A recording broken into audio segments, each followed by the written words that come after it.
آیا نہ کوئی حرف، الف لام بچ گیا. حضرت اب شاعر ہیں، دیکھیے گا. آیا نہ کوئی حرف، الف لام بچ گیا، یعنی رسول پاک کا پیغام بچ گیا.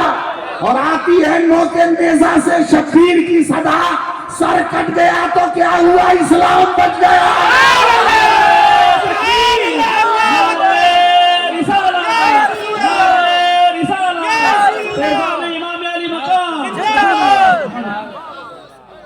حضرت محمود غزنوی نے اپنے دربار میں اعلان کیا، کوئی ہے میرے دربار میں جو حضرت خضر علیہ السلام کا دیدار کرا دے؟ سناٹا چھا گیا. حضرت ایک آدمی نہیں اٹھا. دوبارہ کیا کوئی نہیں ہے غزنوی کے دربار میں بھیا جو حضرت خضر کا دیدار کرا دے؟ تب ایک دبلا پتلا لک لک آدمی اٹھا، بولا سرکار اجازت دیجئے تو یہ کام میں کر سکتا ہوں. سبحان اللہ. بولا کرا دے. بولا اتنا آسان ہے کیا؟ اس کے لیے دریا کے کنارے جا کر 6 مہینہ وظیفہ پڑھنا پڑتا. سبحان اللہ سبحان اللہ. توجہ دے میں کیا کہہ رہا ہوں، شاید آپ نے ایسی گفتگو نہ سنی. کہ جاؤ مجھے دیدار کرنا ہے حضرت خضر کا، جاؤ وظیفہ پڑھو. اس غریب نے کہا میں تو چلا جاؤں گا، مگر میں کماتا ہوں تو بچے کھاتے ہیں، خاندان کے افراد کھاتے ہیں. میں وظیفہ پڑھوں گا، میرے بال بچوں کی دال روٹی کیسے چلے گی؟ محمود غزنوی نے کہا جتنے دیر تو باہر رہے گا سرکاری خزانے سے تیرا خرچہ پورا ہوگا. سبحان اللہ. 6 مہینہ 10 دن ہو گیا تھا. اس آدمی کا پتہ نہیں، فورس بھیج کے پکڑا گیا، دریا کے کنارے سے لایا گیا. بولا کیا ہوا، اب تک دیدار نہیں ہوا، 10 دن زیادہ ہو گیا. بولا حضور بہت کٹھن مسئلہ ہے. بولا کیا مطلب؟ کیا 6 مہینہ اور لگے گا. بولا جاؤ. توجہ ہے تو دھیان ہے نا، 6 مہینہ اور لگے گا. حضرت کی بات دعا دو. اب 6 مہینہ کون کھلائے گا؟ کہا جیسے پہلے سرکاری خزانے سے مال مل رہا تھا پھر ملے گا. چلا گیا. اب 1 سال 15 دن ہو گیا، پتہ نہیں.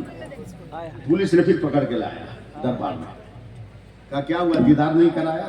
ہاتھ جوڑ کر محمود غزنوی کے سامنے کھڑا کہا سرکار معاف کر دیجئے، یہ میرے بس کا کام ہے، یہ نہیں. بولا سال بھر دھوکے میں کاہے رکھا؟ سن تقریر سنو. وہ ہاتھ جوڑ کر کہتا ہے جان مارنا ہے مار دیجئے، گردن کاٹنی ہے کاٹ دیجئے، مگر جب سے میں نے ہوش کی آنکھ کھولا کبھی میرے خاندان نے پیٹ بھر کبھی کھانا نہیں کھایا. صبح کھاتے تھے تو رات کو بھوکے سوتے تھے، رات کو کھاتے تھے تو دن بھوکے گزارتے تھے. آپ نے جب ایک کام کا اعلان کیا کوئی نہ اٹھا تو میری عقل نے فیصلہ کیا کہ بادشاہ کو اگر فریب کا شکار بنا لیا جائے تو کچھ دن میرے خاندان کے لوگ باہر پیٹ کھانا تو کھا سکتے ہیں. مارنا ہے مار دیجئے، مگر میں موت کو بھی گلے لگاؤں گا تو اس یقین کے ساتھ کہ میں نے خاندان کو بھر پیٹ کھانا کھلایا. سبحان اللہ. حضرت محمود غزنوی کو جلال چڑھا. کہ کوئی ہے بڑے دربار میں جو اس فریب کار کے لیے سزا متعین کرے؟ ایک درباری کھڑا ہوا، کہا حضور اس کے گوشت کی بوٹیاں بنا کے پھینک دی. دربار پہ سناٹا. ایک لمبا چوڑا بڑا گورا چٹا آدمی کھڑا ہوا اور دونوں ہاتھ اٹھا کر کہا سبحان اللہ، بہت اچھا فیصلہ. سارے درباری اس کو دیکھنے لگے. کہا اور کوئی ہے جو اس سے سخت فیصلہ سنائے؟ ایک آدمی اور اٹھا. اس نے کہا سرکار بادشاہ سلامت سی بوٹیاں مت بنائیے، اس کے گوشت کی بوٹیوں کو کتوں کے سامنے پھینک دیجیے. پھر وہی گورا چٹا لمبا چوڑا آدمی کھڑا ہوا، پھر دونوں ہاتھ اٹھا کر بولا سبحان اللہ، بہت اچھا فیصلہ. سارا دربار اس کو دیکھ رہا. حضرت محمود غزنوی کا جلال آسمان پر. کہ اس سے بھی کوئی اور کوئی سزا ہے؟ تب حضرت محمود غزنوی کے چہیتے غلام حضرت ایاز اٹھے. سبحان اللہ. کہ بادشاہ سلامت ایک بات کہوں؟ کہو. کہ سال بھر اس نے آپ کو دھوکے میں رکھا، کیا آپ کے وقار اور احترام اور آپ کے جاہ و منصب میں کوئی کمی آئی؟ بولا نہیں، میں جیسے کل بادشاہ تھا آج بھی. اس کے خاندان کو آپ نے سال بھر تک کھلایا، کیا سرکاری خزانے میں کمی آ گئی؟ بولا نہیں، جیسے کل تھا خزانہ آج بھی ہے. کہ پھر سزا دینے کی بات کیوں کر رہے ہیں؟ معاف کر دیجئے غریب کو. توجہ توجہ، معاف کر دیجئے غریب کو.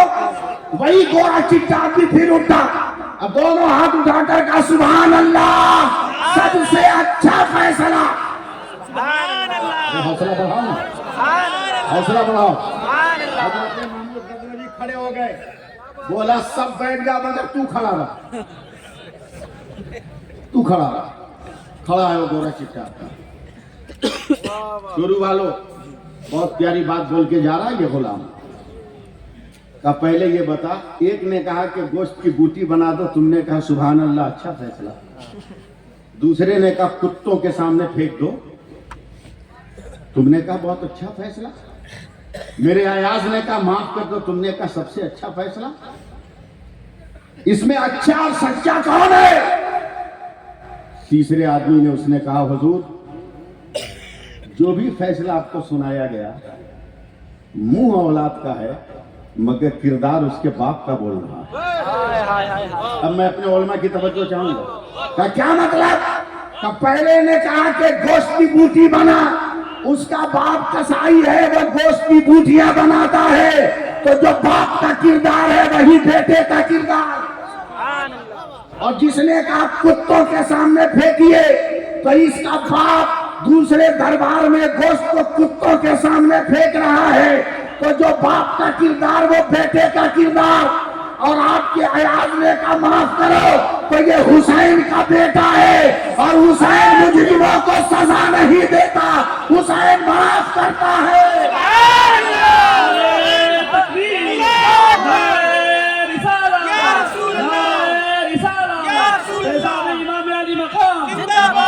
اب صاف ظاہر ہو گیا، صاف سمجھ میں آ گیا کہ آج جو قائد ملت کا وجود ہے اور ان کے شہزادوں کا وجود ہے، ارے یہ تو جلوہ ہے، مگر انجمن تو میرے غوث کی ہے، اور جلوہ سوانی میرے حسین کی ہے. سبحان اللہ، سبحان اللہ، اور محبت سے بولو نا سبحان اللہ. میں چار مصرے پڑھ دوں. سبحان اللہ. ارشاد. چار مصرے آپ لوگ سمجھ سکتے ہیں. ادھر سے میں نا امید ہوں، مصرائی الگ تھا لگے ایک دم.